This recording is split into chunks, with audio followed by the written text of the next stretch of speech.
continuación, una breve reseña histórica de lo acontecido el 9 de julio. ¿Podemos hacer silencio, chicos?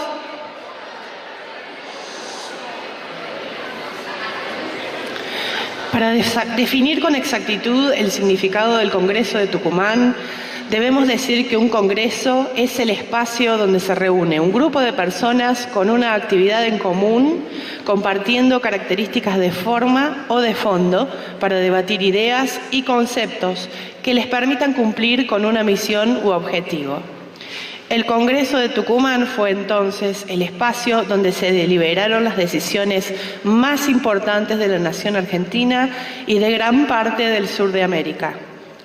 Para 1816, la situación en las tierras del Río de la Plata no era favorable para los habitantes de estas nuevas tierras que comenzaban a independizarse de la corona española, pero con grandes polémicas y enfrentamientos bélicos entre sus mismos líderes independentistas. Se trataba de realizar esfuerzos para lograr la independencia de los territorios ocupados en la antigüedad por los habitantes autóctonos y luego por la corona española, los conquistadores. Fue en una pequeña casa colonial perteneciente a una sencilla dama de aquel entonces donde comenzó a diseñarse el futuro de la nación argentina, doña Francisca Bazán. Durante las largas horas de debate, que en ocasiones se tornaba sumamente intenso y acalorado, los representantes de las provincias discutían los términos de la independencia. Cuentan que una ventana que daba a la calle servía de tribuna para que el pueblo participara en las exposiciones y pensamientos. Así se convirtió ese espacio en el Congreso de Tucumán. Los diputados, en su gran mayoría abogados y sacerdotes, encargados de sus respectivas comarcas y localidades, conocían a fondo las necesidades políticas, económicas y sociales de sus vecinos y vivían los estragos de la guerra, que comenzó con la Revolución de Mayo en 1810. En medio de la aclamación de unirse para formar una república y fortalecer la verdadera unión de aquellas localidades o provincias que ya tenían una bandera, seguían obedeciendo las leyes y normas del rey español, por lo cual era prioritario tomar una decisión y luchar por nuestra gran nación.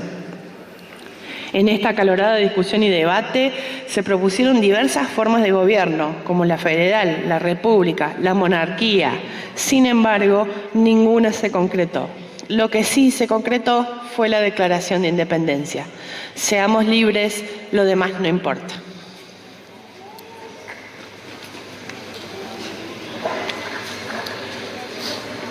A continuación, unas palabras alusivas a cargo de los estudiantes Marcheto Milenia y Soria de Alejo Nereo.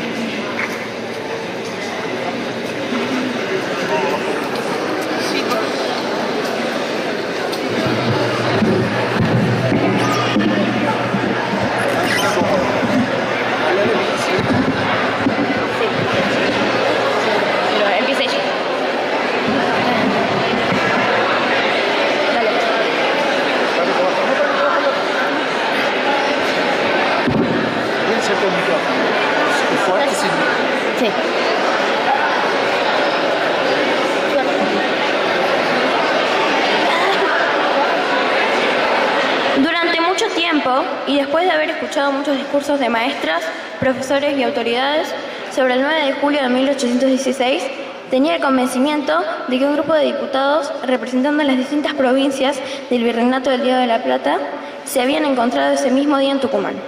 Se reunieron. Luego de comer unas ricas empanadas y tomar unos vasos de un buen vino, o tal vez ginebra, eligieron las autoridades de la asamblea. Paso seguido, el presidente preguntó a los diputados: ¿queréis que las provincias de la Unión sean una nación libre e independiente de los reyes de España y de su metrópolis? Al unísono todos respondieron que sí.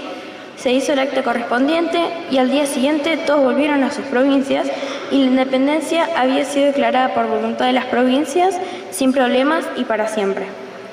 Con el correr de los años y tratando de entender muchas de las cosas que pasaron y de las que están pasando en nuestro país, leí más sobre nuestra historia y me enteré que los diputados que representaban algunas provincias, no estaban los representantes literal, estuvieron reuniéndose en Tucumán, conformando un congreso. desde el 24 de marzo hasta el 31 de diciembre, discutiendo qué forma de gobierno era más conveniente, cómo sería la Constitución, cómo sería representada las provincias, dónde se reuniría el Congreso en el futuro y un montón de cosas más.